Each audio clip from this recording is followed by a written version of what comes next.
Okay. Sounds right. Well, speaking of plans, some here on the set don't think the president's jobs plan is resonating. Is it? Well, I think the short answer is no. Look at the hand-wringing this morning. I mean, we knew the hand-wringing was going to happen pretty quickly when it, whether it was based on what happened in New York 9 or based on these poll numbers that came out.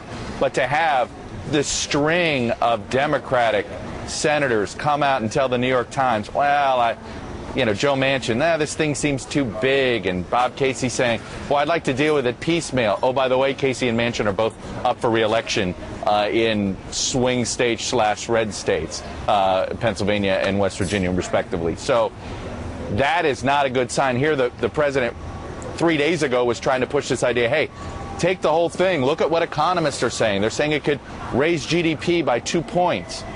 And now his own party doesn't even want to take it up as a whole bill. It's just in a moment, at a time when the campaign for the Obama campaign is desperate to have him seen as a tough leader again. You don't want to get rolled by your own party. Chuck, why is there no fear of this president among Democrats? No fear at all. That's there. I don't know. I mean. There isn't. It's not his style. I think there was fear a little bit here when Rahm was here. Rahm had a little bit of that. That's not who President Obama is. He's not going to govern by. I don't think he's ever going to be that type of politician. They'll always push back and say, well, he's tough. He survived Chicago. But you know what? He never did get into that mess. He was always very careful to stay out of that mess. It's not the type of politician he is. I think that's what made him appealing to so many people early on, and now is frustrating some of his base supporters. Chuck, some of what I heard initially from the president and the jobs, don't want to completely eliminate this idea, seemed to be embraced by the Republicans. Anything that made it so employers might want to hire. Is that dead too? No, I think, look, I mean, I hate to be... The cynical side of me says this, and look, we got this Boehner speech today.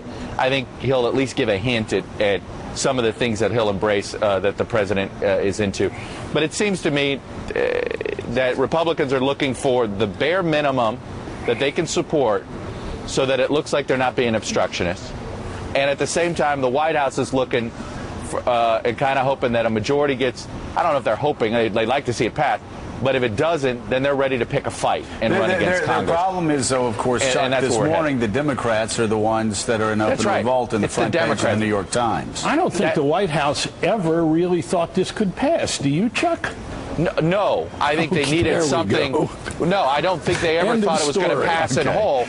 But they do, they surrounded, essentially they knew that they had to extend the payroll tax cut, right? Yeah. In this economy, there's no way you're going to essentially, the perception of raising taxes on middle-income Americans by $1,500. Yeah. So the question was, could they surround that piece of legislation with something more that they could create?